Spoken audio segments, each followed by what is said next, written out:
Buenas noches, mis amados hermanos, que el Señor me los bendiga. Estamos contentos siempre de estar pudiendo ser de bendición para su vida, para la vida de aquellas personas que nos escuchan y que fielmente nos están sintonizando durante toda la semana. Estamos trabajando fuerte, ¿verdad? Estamos ya a punto de iniciar, de reinaugurar nuestros servicios ya presenciales en nuestra congregación, aquí en nuestra casa, en nuestra iglesia Ebenezer, aquí en Guayaquil, Ecuador.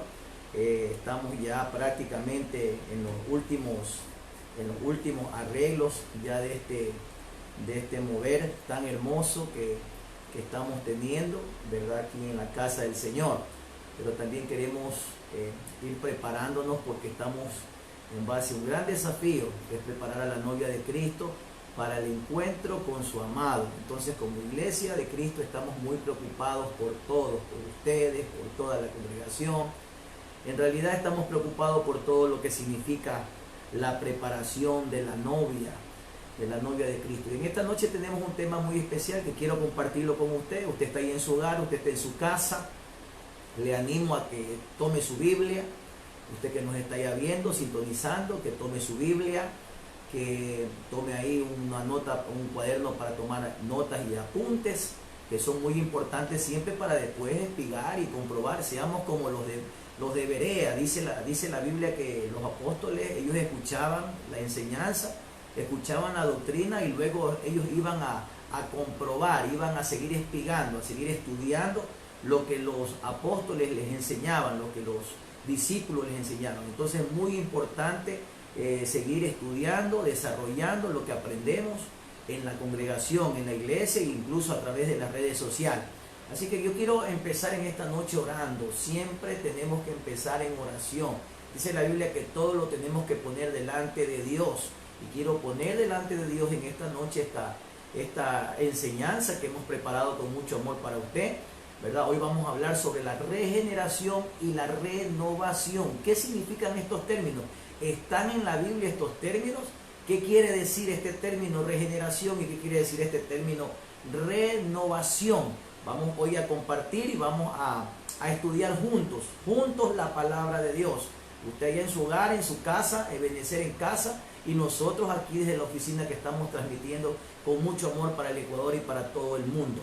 Vamos a orar. Padre que estás en el cielo, te damos gracias, Señor, en esta noche. Gracias porque tu amor es infinito. Tu misericordia, Señor amado, es más grande que los cielos. Aún, Señor amado, no podemos determinar cuán grande es tu amor, Señor. Solamente lo sentimos, solamente vemos el mover, solamente vemos la misericordia que tú has tenido con nuestra vida, que has tenido, Señor, con nuestra casa, que has tenido con nuestra iglesia, con todas las personas, Señor amado, que tú has guardado. Por eso te rogamos en el nombre de Jesús, Señor, que aquellas personas que aún así han sido influenciadas, han sido afectadas, aún, Señor amado, que están pasando por momentos difíciles, críticos, Señor, tu palabra dice que para ti no hay nada imposible. Por eso te pedimos con toda confianza, creyendo y sabiendo, Señor amado, que la oración del justo puede mucho, como dice tu palabra en el libro de Santiago, que la oración de fe del justo puede mucho, Señor. Y te pedimos en el nombre de Jesús por aquellas personas que quizás están pasando un tiempo difícil, un tiempo complicado, un tiempo, Señor amado, de quebrantamiento en su salud. Señor, enviamos palabras de sanidad, enviamos palabras de salud, sabiendo y siendo conocedores, Señor amado, que tú, Señor amado, prometiste en tu palabra que si nosotros oramos por los enfermos sanarían, Señor. Y en el nombre de Jesús pedimos, Señor, por aquellas personas que están pasando problemas respiratorios, problemas, Señor amado, cardíacos, problemas, Señor amado, de depresión, mentales, de opresión, Señor. Reprendemos, Señor amado, todo espíritu de opresión que hay en la vida de las personas, Señor amado. Todo espíritu de opresión, todo espíritu, Señor amado, de temor. En el nombre de Jesús lo echamos fuera, porque tu palabra dice que en el perfecto amor echa fuera todo temor, Señor, y echamos fuera todo espíritu de temor y ponemos, Señor amado, en nuestra vida de fe, de dominio propio, Señor amado, como dice tu palabra, Señor. En el nombre de Jesús, Señor, te damos gracias. Amén, amén y amén. Gloria al Señor. Ahora sí, abra su Biblia, hermano, no quiero pasar mucho tiempo.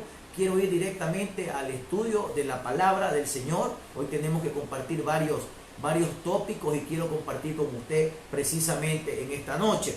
Vamos a la Biblia, al libro de Tito, un discípulo amado del apóstol Pablo. Tito, un discípulo que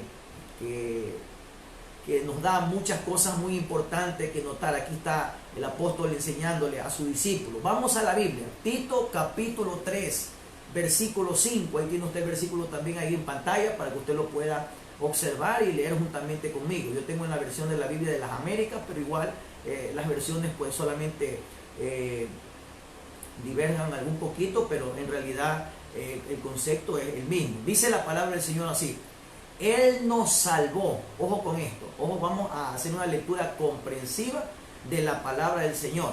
Él nos salvó no por obras de justicia, dice aquí el apóstol, que nosotros hubiéramos hecho, qué hermoso, sino conforme a su misericordia, por medio del lavamiento, y aquí vienen estas dos palabritas que vamos a estudiar en esta noche, de la regeneración y la renovación por el Espíritu Santo.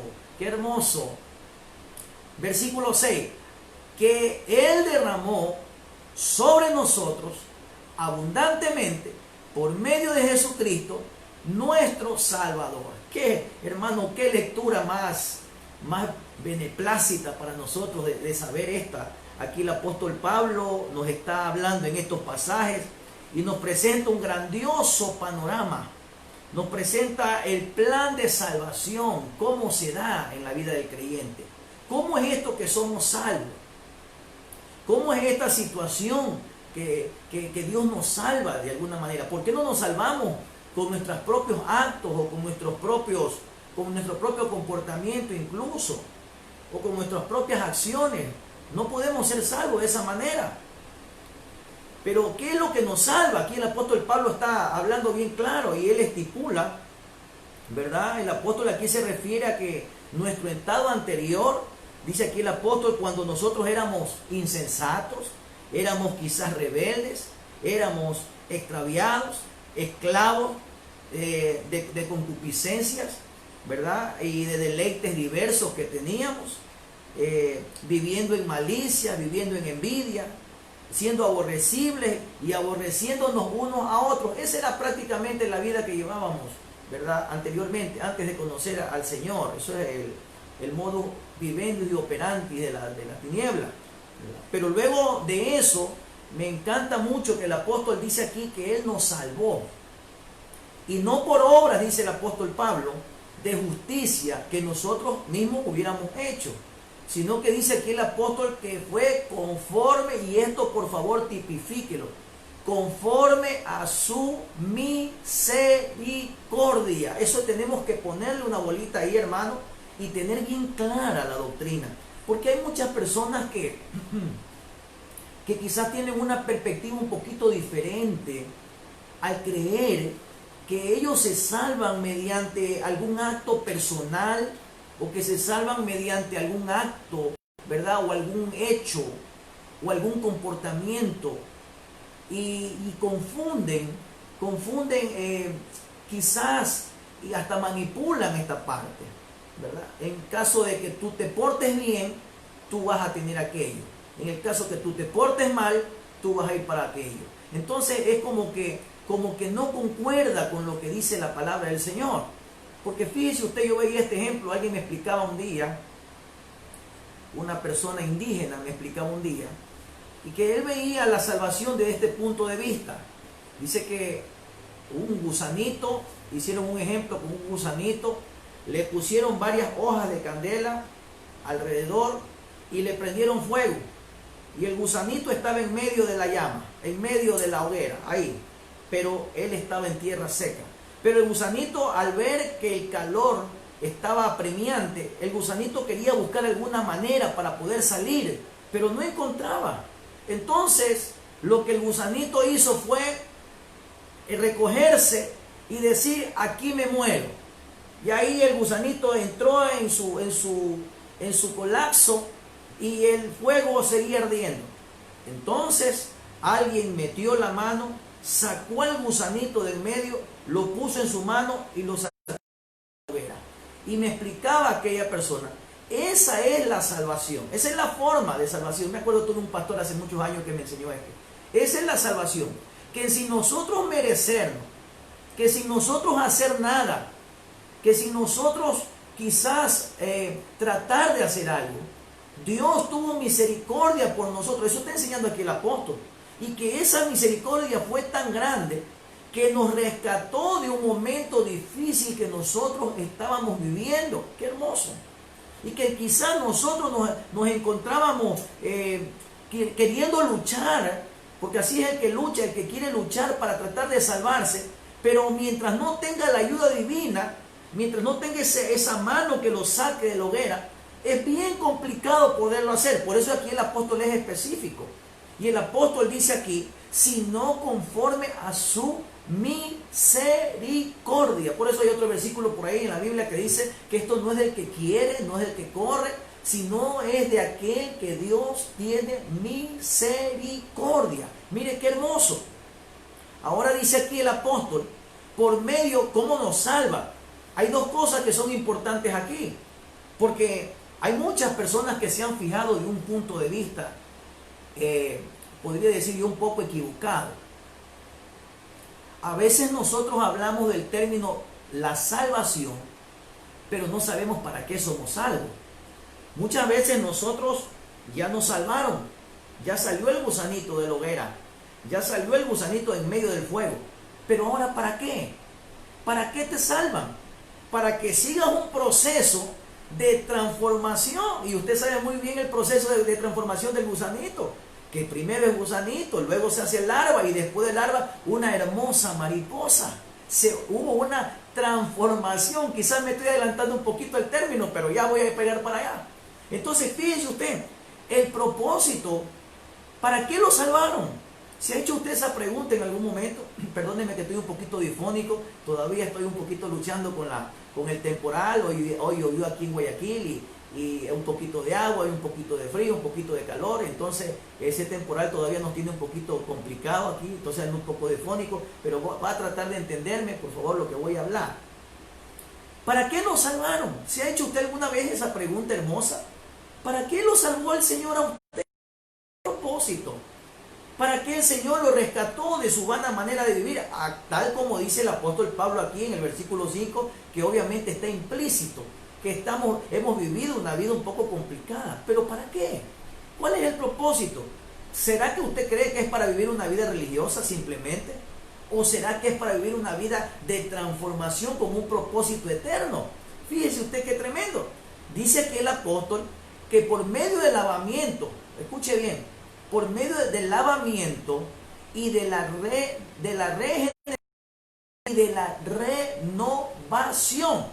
Y aquí es un hecho muy importante que quiero mencionarle, que quiero que usted observe en este versículo. Quizás no me quiero ir de ahí hasta que enfoquemos bien a dónde vamos. Porque aquí no dice que la regeneración o la renovación es con un hecho personal o con un hecho ya implícito en cuanto a la salvación. No dice eso, sino dice ahí que es por medio o por el Espíritu Santo. Mire qué hermoso.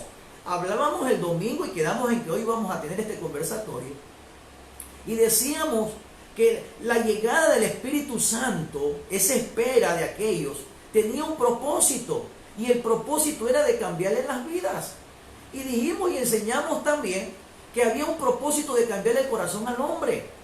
Se ha malentendido el propósito del Espíritu Santo de llegar aquí a la tierra.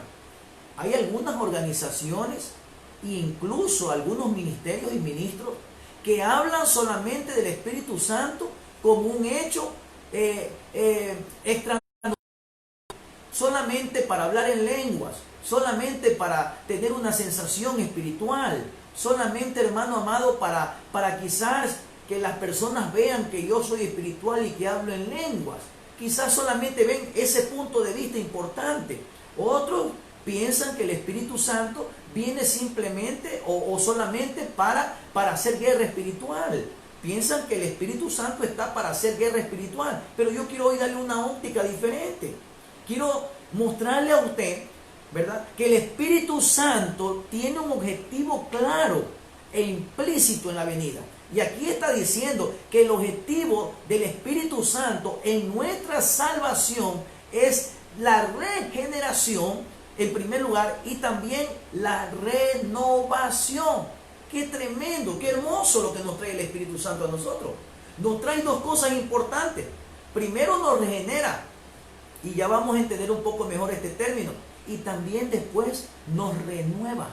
Nos da una vida de renovación, y ya vamos a conversar acerca de eso. Entonces dice acá en el versículo 6, y Él derramó sobre nosotros abundantemente. ¡Qué hermoso! Mire cómo es el derramamiento. No es por poquillo, no es por tramos, no es por espacios, sino es total. Dice sobre nosotros abundantemente, y obviamente por medio de Jesucristo nuestro Salvador. Ese es el trabajo del Espíritu Santo de Dios operando en la vida nuestra. Ahora, la obra de salvación, escuche bien esto, por favor. Esto tenemos que tenerlo bien claro nosotros, como doctrina de nuestra congregación y de nuestra iglesia. La salvación no depende de hombre alguno. La salvación no depende de organizaciones. La salvación no depende de ningún movimiento. La salvación depende solamente de Dios. O sea que la salvación es totalmente divina. Ahí no opera la mano del hombre. En la salvación no opera la mano del ministerio. En la salvación no opera la mano de la iglesia. La salvación es un acto divino donde Dios mismo se preocupa por salvarte y por librarte de la condenación eterna. Y por eso Él te ofrece esa salvación con el objetivo de ¿qué? De que tú aceptes esa salvación, y no solamente eso, sino que luego de ser salvo, tú vengas a pasar un tiempo de renovación, de regeneración, y de renovación espiritual, que ya lo vamos a entender a la luz de la palabra de Dios. ¿Por qué dice esto, pastor? Miren lo que dice el libro de los Salmos. Salmos capítulo 89, versículo número 2. Vaya conmigo. Por favor, dice la palabra del Señor. Porque yo dije, para siempre será edificada la misericordia. En los cielos mismo estableceré tu fidelidad. Mire cómo dice la palabra de Dios. Entonces, fue la misericordia de Dios la que en realidad nos salvó. Fue la misericordia de Dios, así como el gusanito, que ya no tenía otro recurso, que ya no tenía otra acción, que ya no tenía para dónde coger, que ya no tenía ni incluso aparentemente salvación para vivir. Pero vino una mano salvadora que lo sacó del lugar, lo sacó del pozo de la desesperación, con un propósito especial. Mire qué tremendo. Y ahí vemos nosotros implícito la misericordia divina con Dios. Ninguno de nosotros ha sido salvo porque ha pagado algo, o porque de repente hizo algo bueno, o porque de repente, hermano, hace obras buenas. En algún tiempo se decía, no, si yo no le hago daño a nadie, yo soy una persona buena. Yo no necesito ir a una iglesia porque yo soy una persona buena. Pero aquí nosotros vemos en la palabra de Dios que está implícito que la salvación no tiene nada que ver, sino que es de pura misericordia.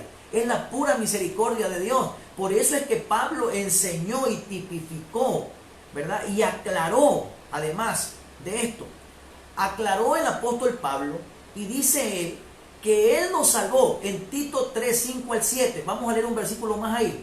Dice la Biblia, Él nos salvó no por obras de justicia, ojo ahí, que nosotros hubiéramos hecho, sino conforme a su misericordia. Y deberíamos de ponerle un brillo ahí, un resaltador a esa palabra. Sino conforme a su misericordia. Porque si hay alguien que quiere enseñarle a usted quizás una parte de legalizar la salvación, o querer comprar la salvación. En algún tiempo hubo una compra de indulgencia, donde se compraba la salvación a cambio de algo. se vendían pedazos del cielo a cambio de quizás dinero o quizás de proyectos, de inversiones. Pero aquí el apóstol no está hablando de eso. Aquí el apóstol está diciendo que somos salvos gracias a la misericordia de Dios que Dios ha tenido con nosotros. Entonces fíjense lo que continúa, dice, por medio del lavamiento de la regeneración, ¿verdad? Y la renovación por el Espíritu Santo. Versículo 6, que Él derramó sobre nosotros abundantemente por medio de nuestro Señor y Salvador Jesucristo. Versículo 7, ojo ahí que lo tenemos resaltado con color amarillo. Para que justificados, ahí está, ¿para qué? Dios santo, en esta noche creo que Dios nos va a dar una luz muy importante a través de las Escrituras. Porque ¿para qué? Ahora usted se preguntaba, bueno, pastor, ¿para qué soy salvo? ¿Para qué me salvaron? ¿Para qué me subieron a este barco después de estar naufragando? ¿Cuál fue el propósito o cuál es el propósito de Dios al salvarnos? ¿Cuál es el objetivo de Dios? No es meternos a una religión, ojo con eso. No es hacernos religiosos, sino hacernos personas conforme a un corazón diferente, conforme al corazón de Dios. Ahora, mire conmigo versículo 7. Para que justificados, o sea, para que una vez justificados por su gracia, otra vez la misma palabra, por su gracia. Aquí no tiene nada que ver la religión. Aquí no tiene absolutamente nada que ver, hermano, la parte dogmática. Aquí vamos a ver la gracia divina que Dios ha tenido con nosotros. Para que justificados por su gracia, fuésemos hechos herederos según la esperanza de la vida eterna. Mire que es tremendo, hermano. Mire qué cosa más hermosa que Dios nos quiere mostrar aquí, en este versículo 7. Este versículo 7 no solamente quiere decir de una justificación que viene después de una regeneración, sino que también nos habla de una derivación a lo que implica esta salvación. ¿Para qué me salvan a mí? No me salvan solamente por el hecho que sea religioso, sino que Dios tiene otro objetivo más hermoso para mí. Y el objetivo es prepararme, ojo con esto, prepararme para la vida eterna. Ese es el objetivo de Dios. Lo sacaron al gusanito del lugar con un propósito. Lo salvaron con un propósito. Si a usted en realidad lo salvaron, amado hermano, o amado amigo que me escuchen esta noche, a través de esta hermosa sintonía, si en realidad nosotros nos salvó Dios, si en realidad es divino nuestra salvación, entonces quiere decir que Dios tiene un propósito muy especial con usted y conmigo. O sea que tiene planes eternos con usted y conmigo. Tiene planes, Dios tiene planes, obviamente. Dios tiene un plan, Dios tiene un manual, tiene una bitácora. Dios tiene ahí una planeación, qué es lo que va a suceder con nosotros. ¿Cuánto tiempo estemos aquí en la tierra? Solamente el Señor lo sabe. Él sabe hasta el último día que vamos a estar en la tierra. Pero lo muy importante que le voy a decir a usted es que aquí no termina todo. Dios tiene un plan para con nosotros, para la eternidad. Y es de eso que Dios está preocupado por nosotros. Ese es el plan. Y entonces, si ese es el plan de Dios, de habernos justificado, para llevarnos y hacernos herederos, ojo con eso, vamos a heredar, o vamos en heredero, tan solamente con aceptar a Jesucristo como nuestro Señor y como nuestro Salvador. Solamente ese hecho ya nos hace herederos de una esperanza de la vida eterna, tan solamente con eso. Y luego viene otro proceso, el proceso de hacer de que mi vida comience a cambiar y a trascender espiritualmente, tanto en la tierra como para el cielo. Entonces el Espíritu Santo tiene una obra maravillosa con nosotros aquí. Primero, el Espíritu Santo tiene una obra de hacer un lavamiento de la regeneración en mi vida. Y luego hacer una renovación en el mismo Espíritu Santo para nosotros. ¡Qué tremendo! Ahora, fíjense lo que pasaba. Quiero explicar un poquito acerca de esto. Por enseñanza, por doctrina, lo hemos visto muchas veces. Este es el modelo del tabernáculo que existía ahí en el desierto. Este tabernáculo era algo muy hermoso, pero tenía una significación también trascendente, que muchas veces no lo tomamos en cuenta. Y nosotros vemos, hermanos amados, que lo primero que se hacía para entrar el sacerdote al lugar, antes de entrar al lugar santo, a la tienda del tabernáculo donde moraba la presencia de Dios, tenemos nosotros, ¿verdad?, que había un sacrificio, había que aceptar un sacrificio, o había que dar un sacrificio. Este sacrificio es el sacrificio expiatorio que representa la cruz del Calvario. Obviamente, sin Cristo, sin sacrificio, sin cruz, como lo enseñaba el día domingo, no hay redención. Porque la ley decía que sin derramamiento de sangre, aquí está la ovejita, aquí está el cordero, aquí está el sacerdote, y aquí está el sacerdote y la persona que llevaba al sacerdote. Sin derramamiento de sangre, no había remisión o no había perdón de pecados. Entonces era necesario este proceso. Entonces, una vez que usted fue a la cruz, les enseñaba el día domingo tan hermoso esto: llévame al madero, al lugar de nuestro encuentro. Llévame al madero, llévame al lugar del sacrificio. He aceptado, aquí existe, quizás lo enseñamos el próximo jueves, aquí existe lo que se llama, ¿verdad?, la transferencia espiritual, donde el justo muere por el pecador. Y aquí estaba el sacrificio y venía la hoguera, el fuego, el altar del sacrificio. El altar, el símbolo del Señor Jesucristo entregado por nosotros y nos da gratuitamente la salvación. ¡Qué hermoso! Hasta ahí está todo maravilloso. Esto es lo más hermoso que puede plantearnos el plan de salvación a nosotros. El justo por los pecadores. El que no hizo nada. Por eso le dice el de la cruz, el que está al lado de la cruz del Señor, le dice aquel que estaba al otro lado, le dice: pero nosotros justamente estamos aquí pagando una condena que la merecemos porque hemos hecho malo, hemos delinquido. Y lo que estamos pagando nosotros es el precio de haber delinquido, de haber cometido errores. Lo nuestro es justo. Pero este hombre nada le hizo a nadie. No le hizo nada a nadie. Este hombre dice: Señor, por favor, cuando tú vengas en tu reino, acuérdate de mí. Y el Señor Jesús le dice: de cierto te digo. Lo voy a decir como dice en el original, no como dicen algunas de las Biblias. De cierto te digo, hoy estarás conmigo en el paraíso. ¡Qué hermoso! O sea que le estaba dando una promesa que futuramente ese hombre iba a estar en el paraíso juntamente con el Señor. Y qué hermoso por eso. Pero ¿qué sucede? Y aquí es donde viene la traba. Muchas personas quedan estancados, por decirlo así, de una buena manera, en una buena onda, como lo dicen allá en Centroamérica.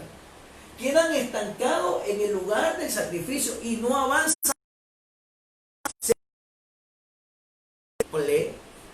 Por decirlo así también, salvación. Pero no van más allá. Pero mire que había un proceso para entrar acá. El propósito de Dios, según lo que acabamos de leer nosotros hace un momento en el libro de Tito, es que nosotros tengamos una esperanza para vida eterna, para comunión grande y fuerte con Dios. O sea que no quiere el Señor que nos quedemos nosotros solamente en este lugar.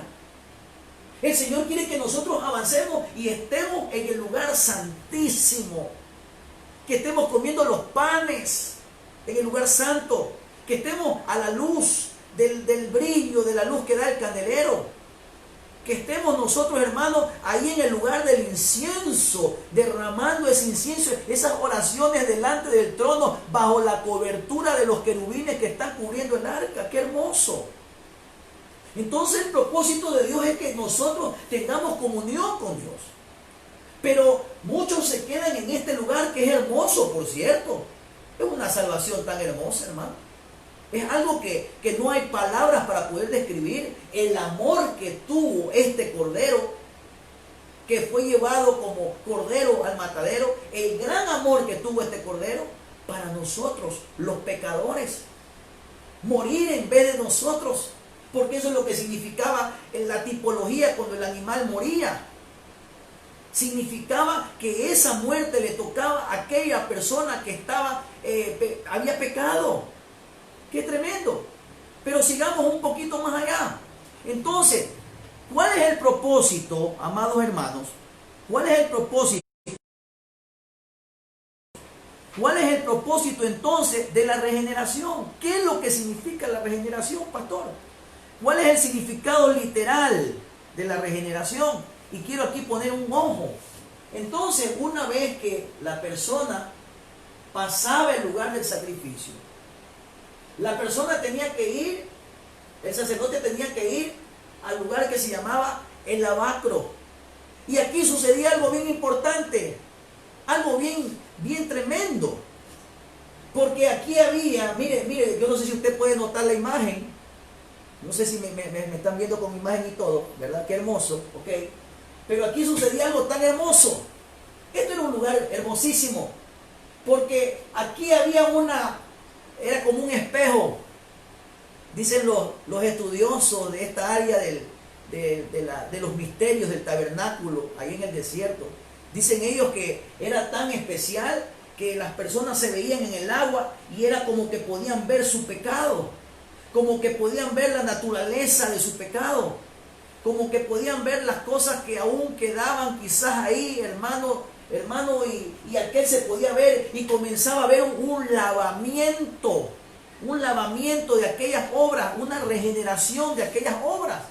Mire qué hermoso, mire lo que nos ofrece el Señor, porque como lo dije hace un momento, el propósito de Dios es que podamos nosotros tener una vida de comunión plena con el Señor. Y ya les voy a enseñar cómo podemos hacer eso. Mire, por ejemplo, lo que nos dice la Biblia, el apóstol Pablo, hablándonos aquí en el libro de 2 de Corintios, capítulo 5, versículo 17. Vaya conmigo a su Biblia. Dice aquí la palabra de Dios. Mire lo que nos enseña. Dice, de modo que si alguno, mire usted, que si alguno, y aquí hay un ojo para esto, no tomemos la palabra muy ligera. Yo quisiera que nos tomemos un poquito de tiempo para poder analizar ciertas cosas importantes. Analizar un poquito el versículo. A veces tenemos el problema que leemos muy a la ligera. Y el leer a la ligera significa que no vamos a comprender muy bien lo que estamos ahí analizando. Por eso quisiera leer con despacio, con detenimiento. Mire lo que dice la palabra de Dios. De modo que si alguno está en Cristo, qué tremendo. Si alguno está en Cristo, y dice la Biblia, nueva criatura es. Las cosas viejas pasaron y todas aquí son hechas nuevas. Qué hermoso. Entonces, mire, el lavacro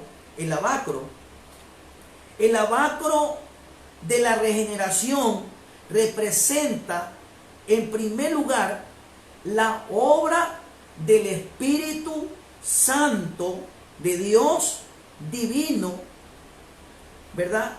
Que despierta el alma muerta en pecado y la conduce a la vida de Dios. Entonces, ¿qué pasa, pastor, cuando yo llegué aquí? Llegué al lugar del sacrificio, llegué a la cruz, llegué al madero, entregué mi vida a Cristo, y le pedí perdón al Señor por todos mis pecados.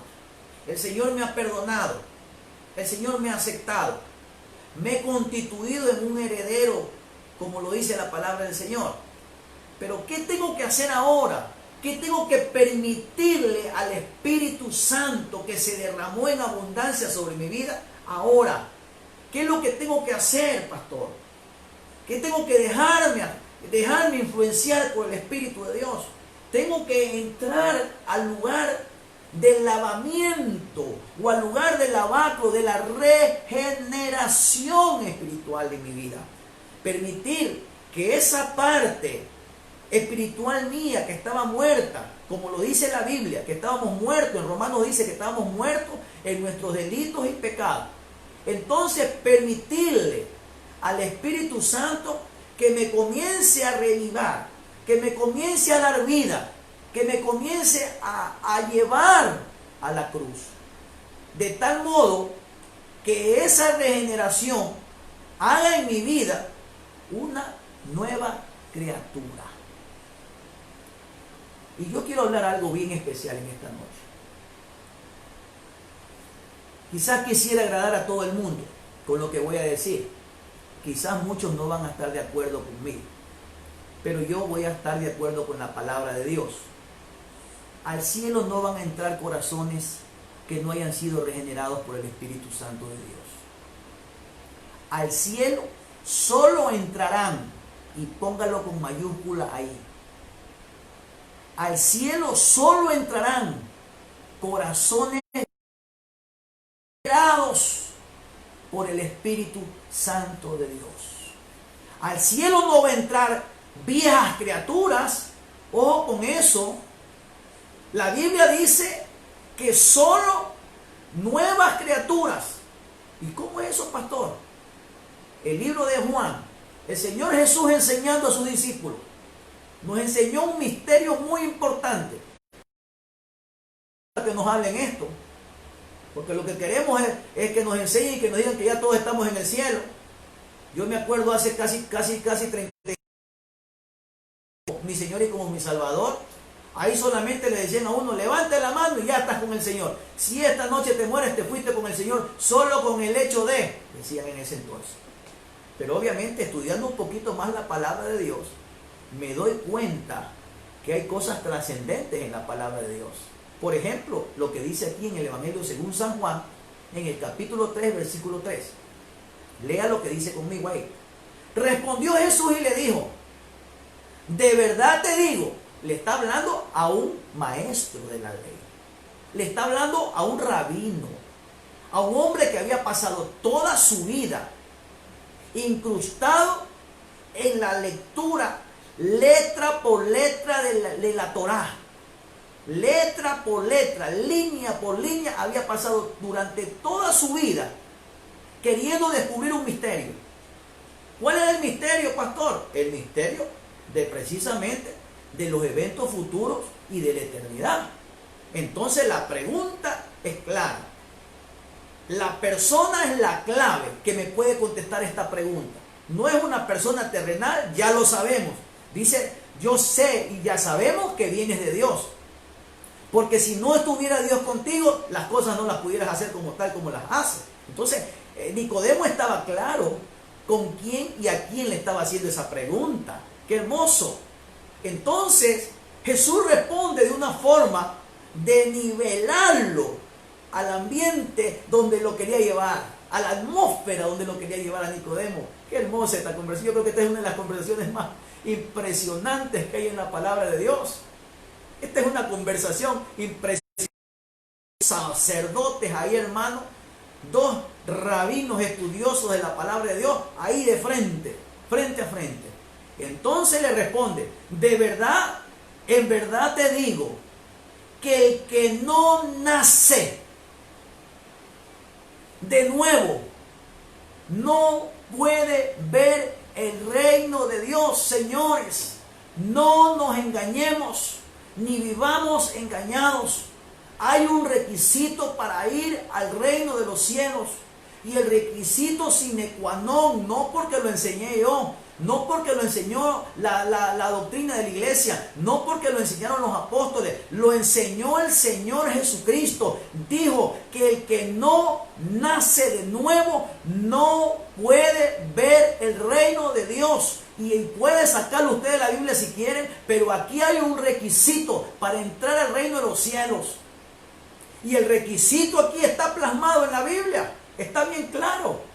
Dice aquí que para yo entrar al reino de los cielos, aquí no dice que tengo que pertenecer a la organización, ni a alguna iglesia, ni a algún motivo, no, ni a algún partido político, ni a algún país.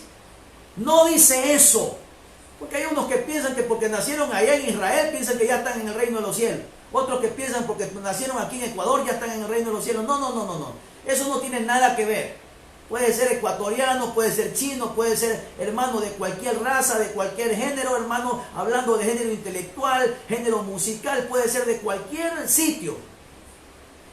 Pero hay un requisito para entrar al reino de los cielos. Ay, pastor, eso no me la sabía. Aquí está en la palabra.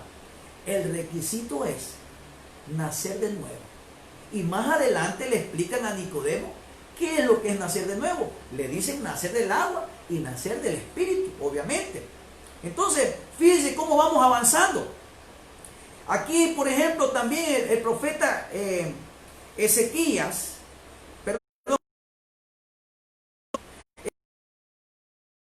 a un punto de la salvación, por ejemplo. Miren lo que dice aquí Ezequiel. Ezequiel también habla acerca de esto, porque obviamente hay muchas personas que se enfocan en el Nuevo Testamento para el plan de salvación, pero el plan de salvación viene desde el libro de Génesis, amados. Tenemos que leer toda la Biblia para entender esto. No es solamente, hermanos, un versículo sacarlo y hacer una doctrina. Tenemos que entender el conglomerado doctrinal, tenemos que entender el espíritu de la profecía. Y aquí lo que nos está enseñando la Biblia es algo hermoso. Miren lo que dice la palabra de Dios. Ezequiel capítulo 11, versículo 19. Yo les daré un solo corazón y pondré un espíritu nuevo dentro de ellos. ¿Dentro de quiénes, pastor? ¿Dentro de quiénes? ¿De quién cree usted? De los salvos, de aquellos que van a ir al reino de los cielos, de aquellos que van a estar con el Señor. Tienen que ponerle un corazón nuevo dentro de ellos. Y quitaré de su carne, mire qué hermoso, el corazón de piedra. Y le daré un corazón de carne. Mire qué hermoso. Yo me he quedado anonadado con esta lectura de la palabra del Señor. Porque esto es un proceso. Definitivamente es un proceso. Es una causa con consecuencias y consecuencias con causa. Dios va a ir abriendo y va a ir haciendo cosas en nuestra vida que son muy importantes. Pero es importante también que usted le permita al Espíritu Santo de Dios hacer la obra que Él vino a hacer aquí en la tierra. Aquí lo dice, el Espíritu dentro de nosotros va a quitar de nuestro corazón el corazón de piedra. Usted dice, pastor, pero yo soy duro. Ni siquiera cuando usted habla yo me estoy riendo. Cuando usted habla yo estoy en la cháchara. Ni siquiera, pastor, estoy yo convencido aún de esto. Obviamente lo entiendo.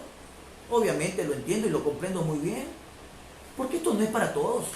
Y con todo el respeto, hermano, a la audiencia, esto no es el que quiere, esto no es el que corre, esto es del que Dios tiene misericordia.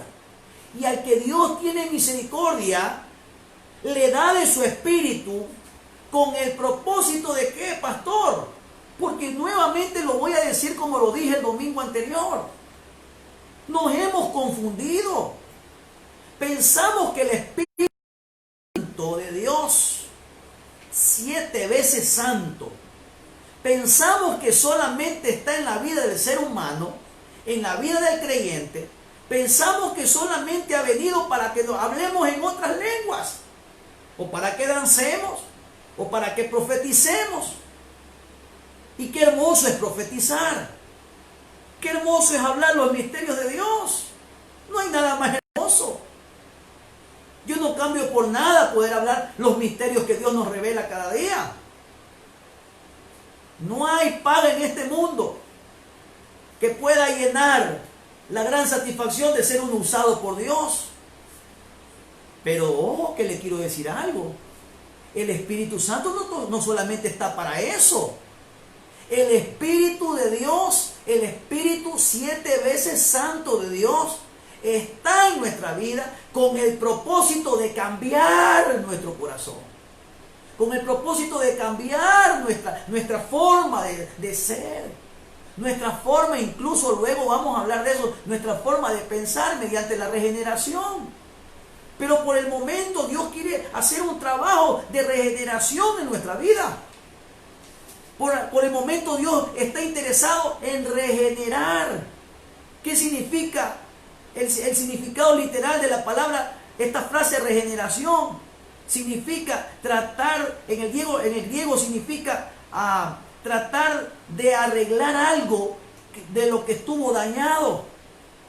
Por ejemplo, cuando hablamos en el área de la construcción, y si queremos regenerar una pared, la vamos a regenerar porque sabemos que esa pared fue golpeada, quizás fue dañada, quizás le cayeron hongos, quizás hubo un choque, quebrantó la pared, quebrantó los ladrillos. Entonces hay que volver a medio tirar abajo la pared y volver a restaurar. Eso se llama regeneración.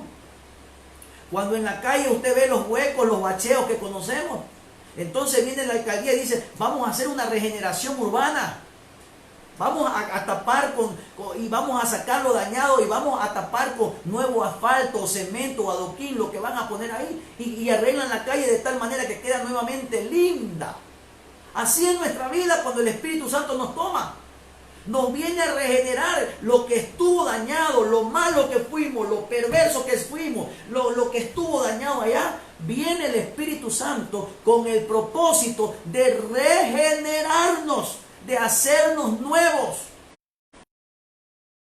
aceptas, de hacernos personas totalmente aceptas para las cosas espirituales.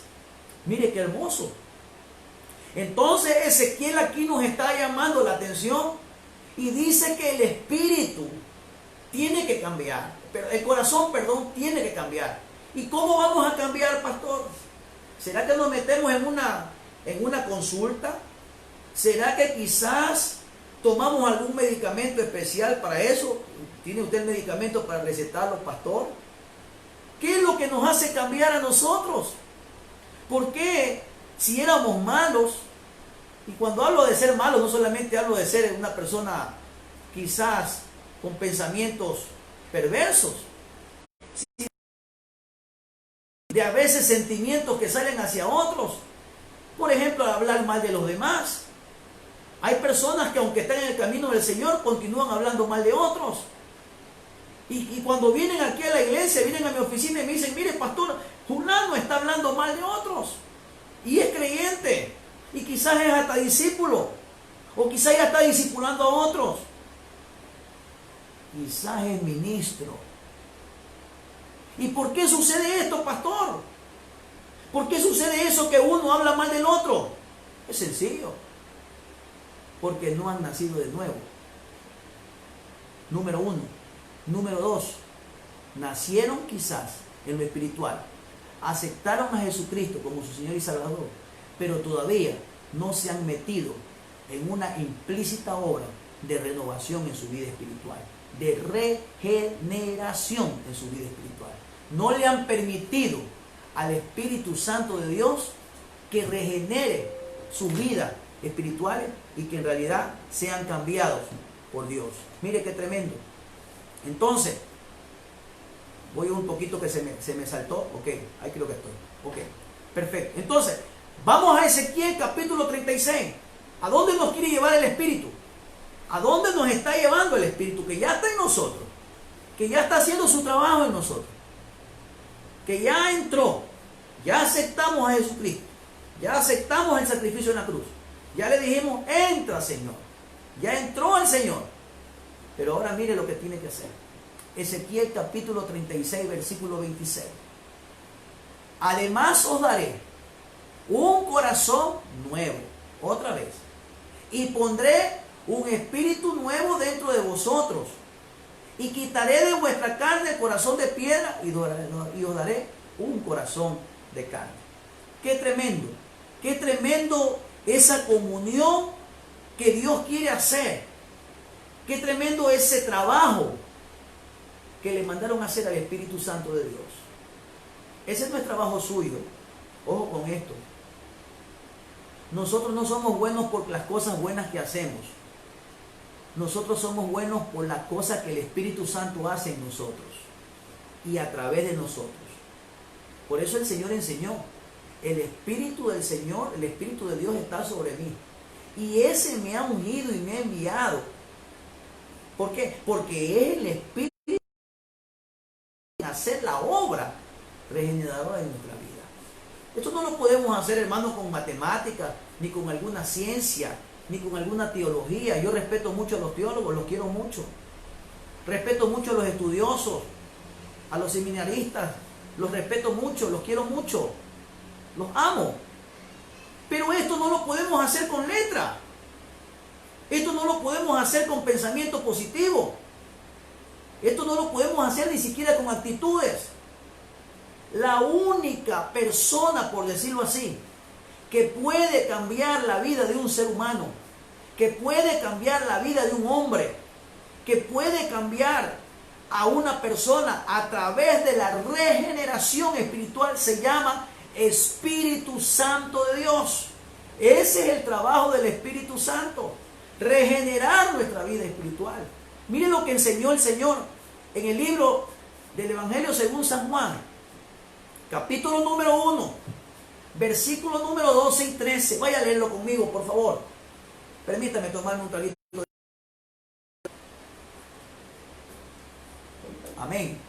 Ok. Dice la palabra de Dios. Juan capítulo 1, versículo 12 y 13. Pero a todos los que le recibieron, les dio el derecho de llegar a ser hijos de Dios. ¿Ya usted lo recibió? Usted me dirá, amén, pastor, perfecto, usted es un hijo. Usted lo recibe, automáticamente usted se transforma en un hijo de Dios. Sin necesidad de haber nacido allá en Israel, sin necesidad de haber nacido allá en Jerusalén, sin necesidad de haber nacido en algún país específico, solamente con el hecho de recibirlo al Señor, esté donde esté, sea de donde sea, te hace acreedor a ser, te hace con el derecho, porque aquí hay un derecho. Los que sabemos de leyes, los que sabemos de jurisprudencia, sabemos lo que esto significa. El derecho es algo que le es concedido por una ley a una persona. En este caso, cuando tú aceptas a Jesucristo como tu Señor y como tu Salvador, automáticamente viene una jurisprudencia, automáticamente viene un derecho o viene una ley espiritual a tu vida que te puedes convertir, te convierte, te hace acreedor por derecho a ser un hijo de Dios. Porque obviamente ser hijo de una casa puede ser por paternidad propia y también puede ser por derecho. Por ejemplo, en lo legal, un hijo adoptado tiene los mismos derechos que un hijo biológico, ¿verdad?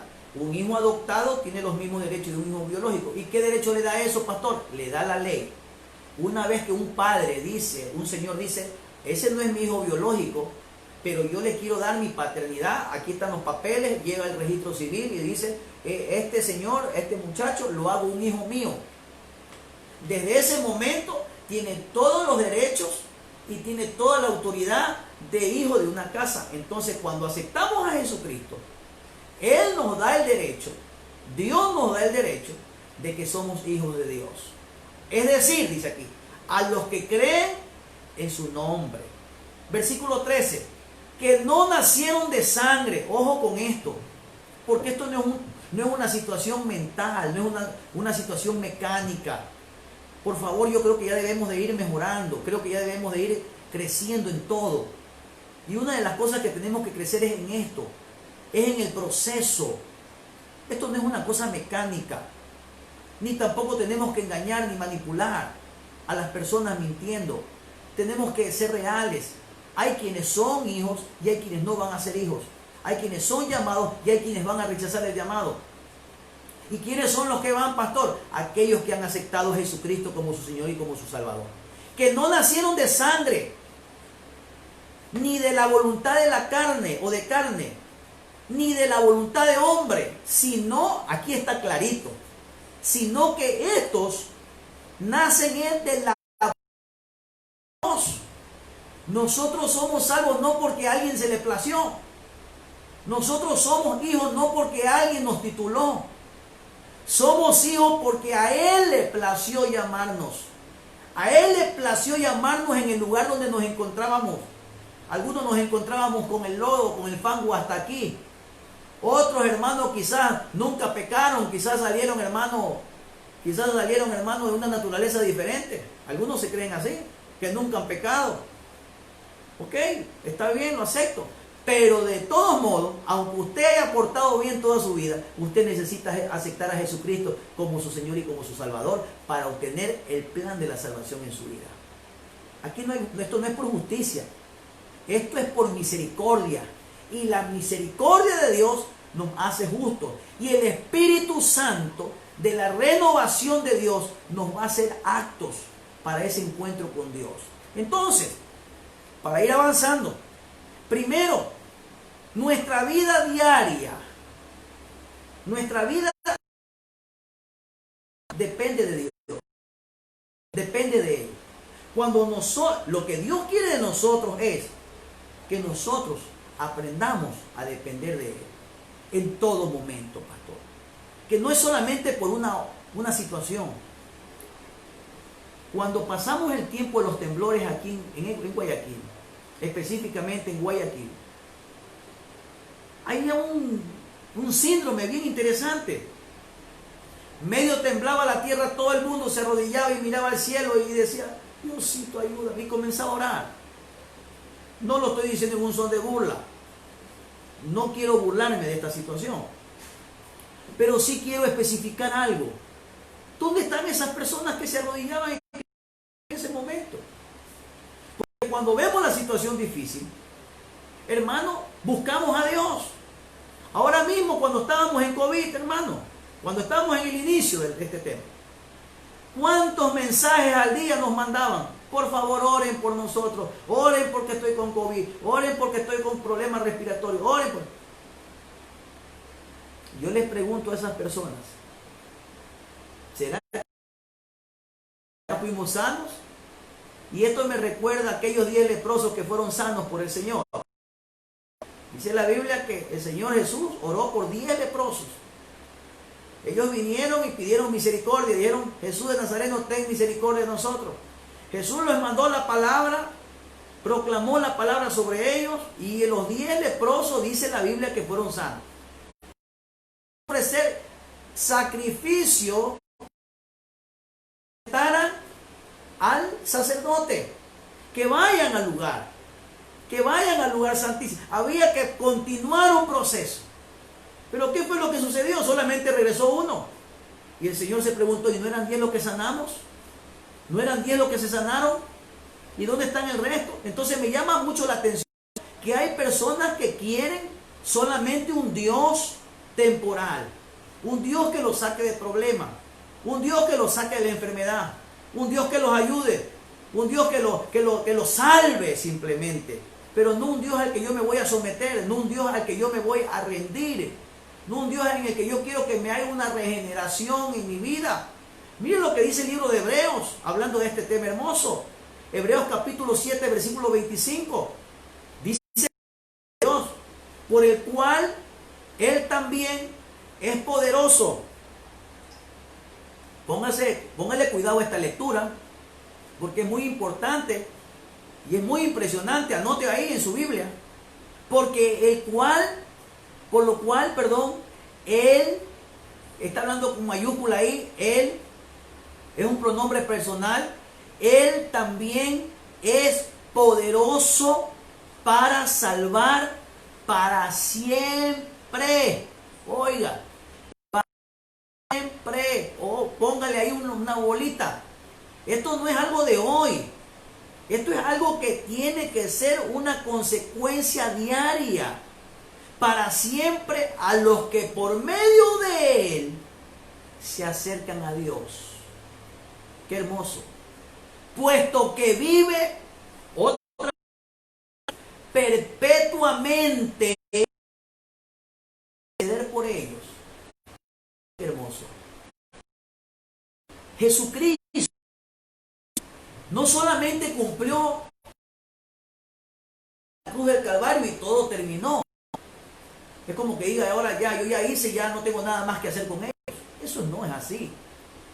Dice la Biblia en el libro de Hebreos que actualmente, perpetuamente, Jesús de Nazaret, el Hijo de Dios, el Hijo del Dios Altísimo, está perpetuamente intercediendo por usted y por mí para que nosotros lleguemos a ese nivel. Fíjese usted. Eso no fue que solamente pasó en la cruz y ya. Esa fue la primicia.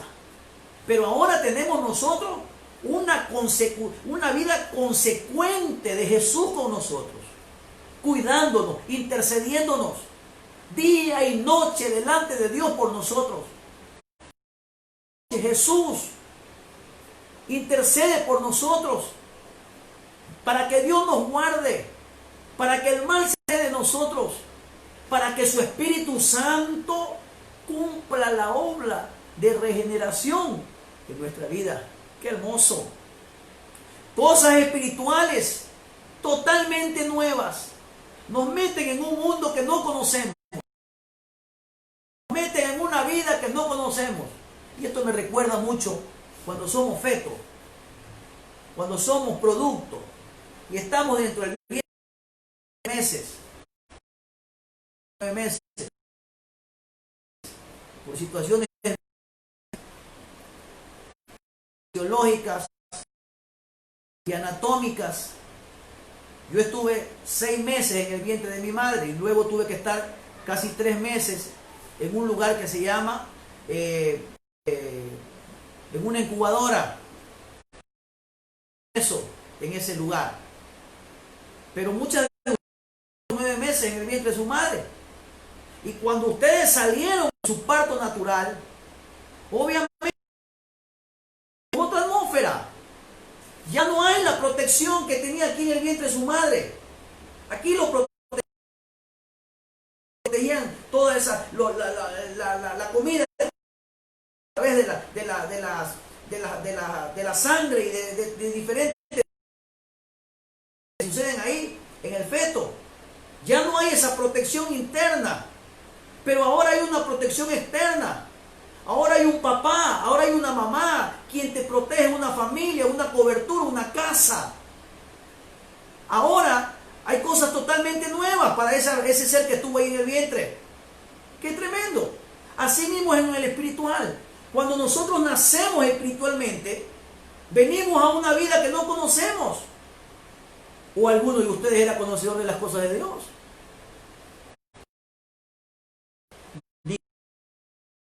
Conocedor de la letra de las cosas de Dios.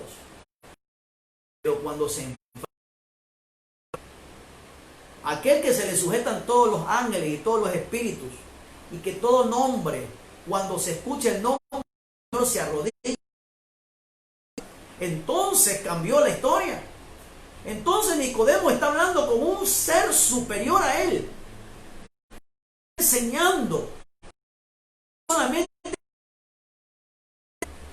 que no es solamente cuestión de saber la Torá y de saber hebreo y de saber el Zohar y saber cosas místicas y saber el misticismo, el judío, no solamente eso, sino que tenía que nacer de nuevo, Señor.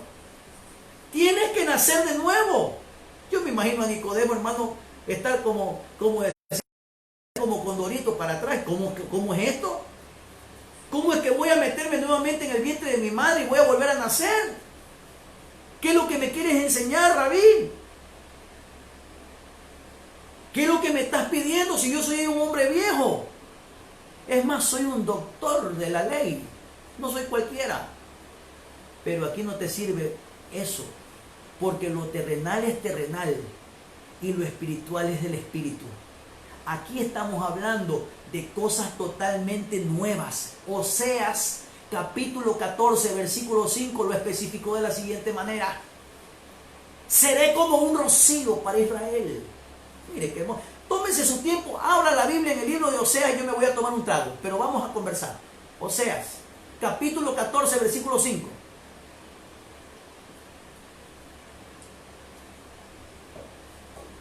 Dice la Biblia: seré como rocío para Israel, florecerá como lirio y extenderá sus raíces como los cedros del Líbano. Y yo me fui a estudiar esta palabra porque esto me dejó un poco fuera de base. ¿Por qué como rocío? Y me fui a investigar un poquito en el reino vegetal que conocemos. Las plantas, en los tiempos que no llueve, todos los días son alimentadas por el rocío. Cuando ya se va el sol, cuando el sol se está alejando y comienza a decaer la noche, hay un rocío especial, un ambiente especial, que las plantas absorben ese rocío y huelen y comienzan a vivir de ese rocío. ¡Qué hermoso! Y aquí Dios le está dando una promesa a Israel. Ellos serían, que Dios sería para ellos como el rocío. O sea que Dios siempre estaría con ellos en todo momento. Vuelvo y lo repito. No es un Dios temporal. No es un san ayúdame. No es un san dame, como algunos lo tienen al Señor, como san dame, ayúdame, y el resto se olvida, el tiempo se olvida de Dios. Aquí estamos hablando de una permanencia de Dios y usted juntos. Por eso que una de las oraciones del Señor Jesús, antes de ir con el Padre, fue: Padre, oro por ellos para que ellos sean uno, así como tú y yo somos uno, así también que ellos sean uno con nosotros. ¡Qué hermoso! Que aprendamos a depender de Dios. Que aprendamos en todo momento, no solamente cuando estamos mal, sino también cuando estamos bien, cuando estamos con gozo, cuando estamos con alegría. También dependamos de Dios, cuando estamos con mucho, cuando estamos con poco. En todo momento tenemos que ser agradecidos con Dios. Fíjese usted. Entonces le dice la palabra de Dios: florecerá como lirio y extenderá sus raíces como los cedros del Líbano. Qué hermosa la palabra de Dios. Ahora mire conmigo el libro de Números, capítulo número 20, versículo número 8. Aquí le enseñó el Señor algo al pueblo de Dios. A Moisés le enseñan algo aquí. Y le dice lo siguiente: toma la vara y reúne a la congregación. Tú y tu hermano Aarón a la peña, a la vista de ellos, para que la peña dé su agua, y así sacarás para ellos agua de la peña, y beban la congregación y todos sus animales. Aquí Moisés obviamente cometió un error.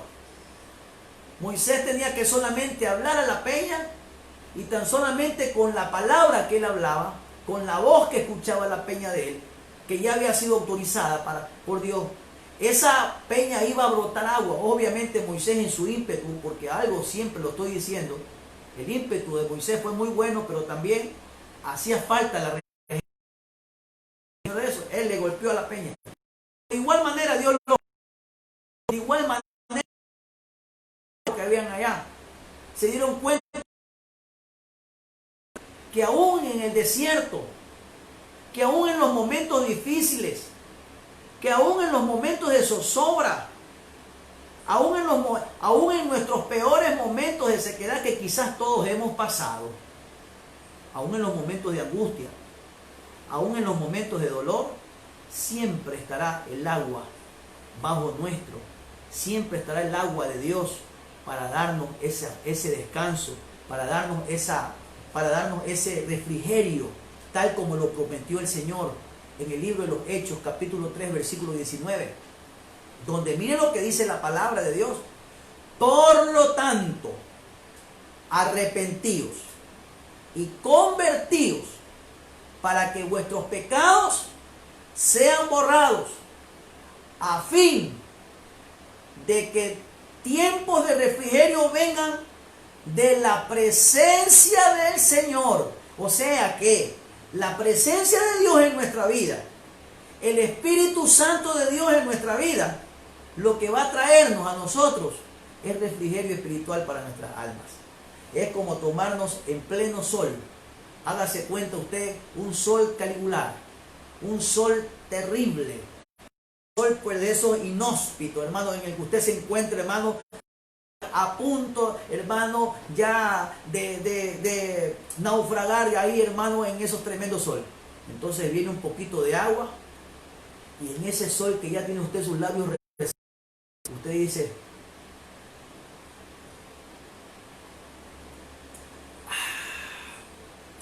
qué rica agua. Esa es la presencia de Dios, que aunque usted se encuentre en lo más terrible del fuego, aunque usted se encuentre, bendito sea Dios, en la prueba más difícil de su vida. Yo no sé si usted ya pasó por alguna prueba de fuego. A mí me tocó llorar demasiado. Veía una prueba terrible, salía de una prueba y venía otra y venía otra, algo que lo sofocaba, y comprendí lo que significa el desierto. Ahí en el desierto no hay amigos, así como le sucedió a mi familia. Ahí en el desierto no hay nada. En el desierto lo único que hay es dependencia de Dios.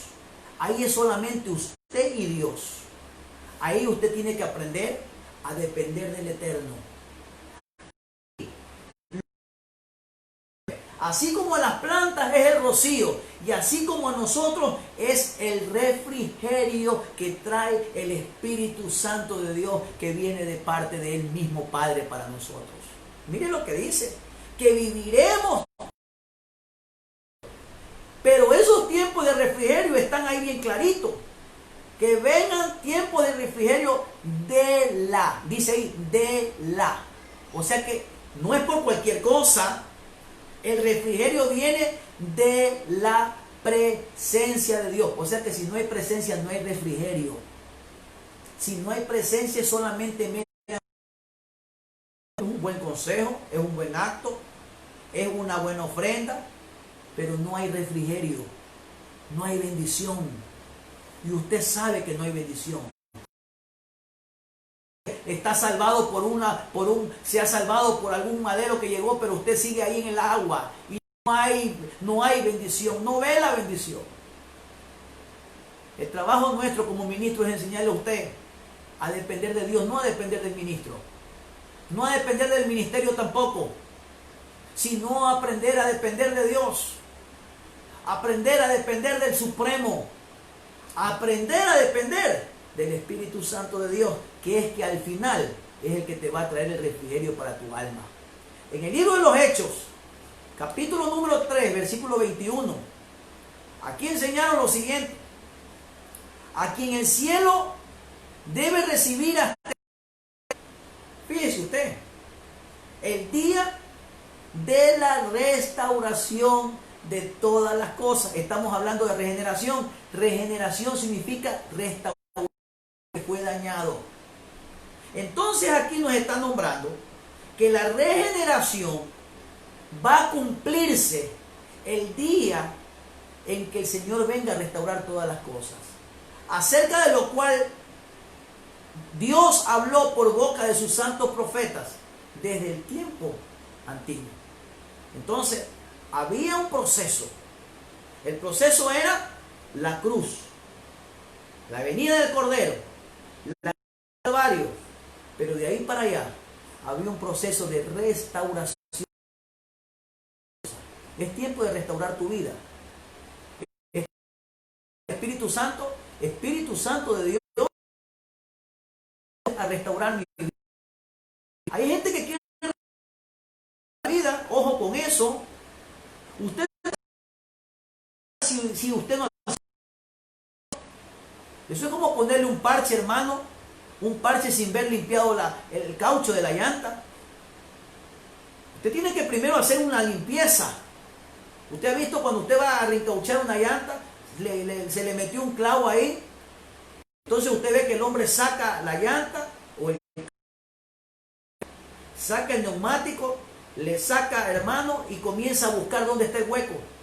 Y cuando encuentra el clavo ahí, sacan y comienzan a pulirlo. Le comienzan a sacar, hermano, un pulimento,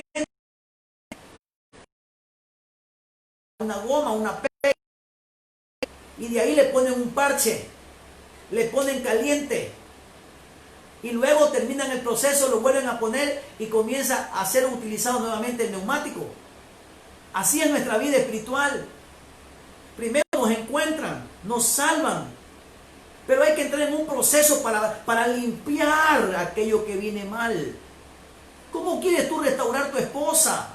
¿Cómo quieres restaurar tu familia si tú mismo no has sido restaurado, hijo? ¿Cómo quieres tu hermana restaurar a tu esposo? ¿Cómo quieres restaurar a tus hijos? Ahí me decía una persona el otro día, papá, yo escucho, pastor, yo escucho insultando a mi papá en la casa, como que si fuera cualquier cosa, como que si fueran palabras normales, pero en la iglesia mi papá parece un ángel de Dios. En la iglesia se sonríe bonito. En la iglesia todos somos creyentes, somos ángeles, hermanos. Cómo somos delante de Dios. Por eso es importante que el trabajo de regeneración se lo haga en intimidad con Dios. Por eso Dios enseñó, cuando tú quieres entrar en ese proceso, cierra la puerta, entra a tu aposento y cerrada la puerta, ora al Padre que está en lo secreto. Y el Padre que está en lo secreto te recompensará en público. La regeneración es algo que yo quiero, es algo que yo solicito al Padre a través del Espíritu Santo de Dios. Yo me rindo a Él, yo le pido al Señor, Señor, aquí estoy completito, yo necesito que tú restaures mi vida. Y esa regeneración me lleva a lo que dice la Biblia en el libro de Ezequiel capítulo 34, versículo número 26. Dice la palabra de Dios, y haré de ellos, mire, qué hermoso, ¿a dónde nos van a llevar? ¿Cuál es el trabajo del Espíritu Santo de Dios? Lengua. Como decía el apóstol Pablo, hablo en lenguas más que todos vosotros. Pero el trabajo del Espíritu no solamente que hablemos en lenguas. El trabajo del Espíritu Santo de Dios es, y haré de ellos y de los alrededores de mi collado una bendición. Haré descender la lluvia a su tiempo. Lluvia debe llevarnos a una vida de bendición.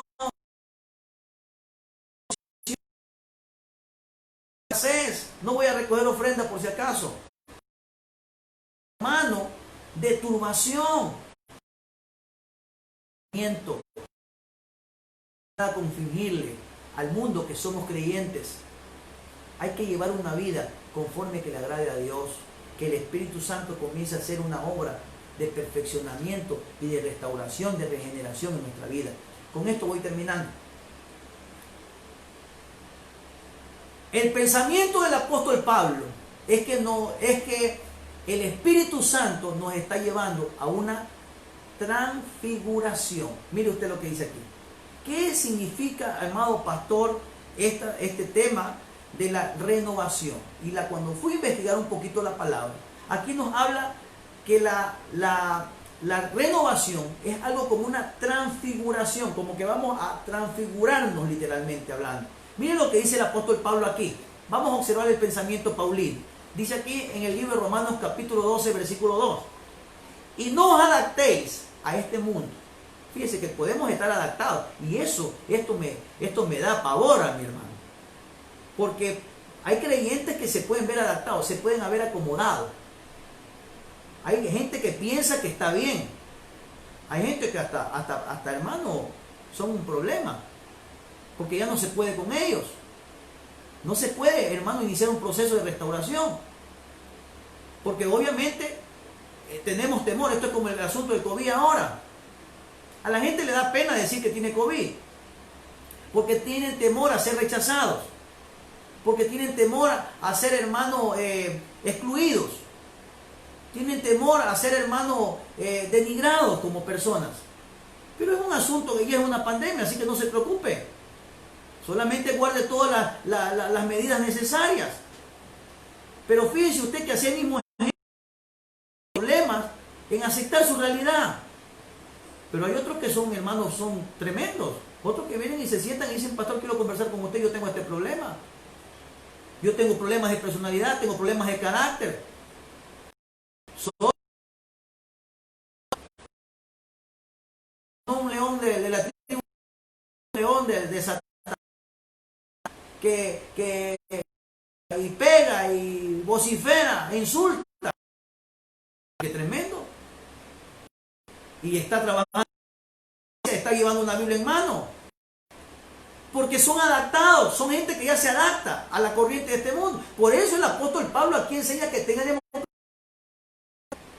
y dice, no os adaptéis a este mundo, sino transformaos. Y aquí la palabra original, ¿verdad? Es la palabra, una palabra que viene como transformación. Transformaos.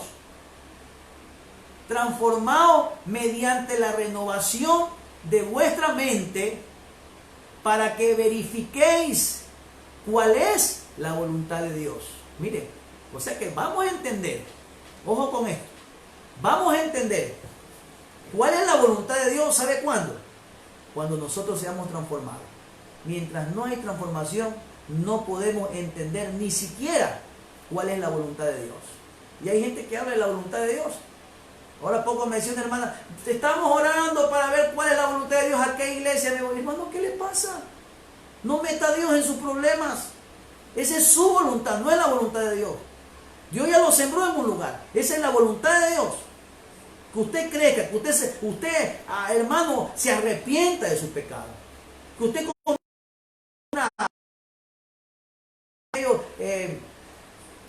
un rajén, que pida misericordia a Dios. Y dice aquí, transformaos mediante la renovación de su mente, de vuestra mente, para que verifiquéis cuál es la voluntad de Dios. Entonces, ¿qué me significa lo contrario? Que cuando yo no estoy renovado, yo no sé cuál es la voluntad de Dios, estoy haciendo mi propia voluntad y creo que esa es la voluntad de Dios. Estoy viviendo en mi voluntad. Estoy viviendo en mi propio libro de los hechos. No en el hecho de los apóstoles, sino que en los hechos de los carnales. Lo que es bueno y aceptable y perfecto.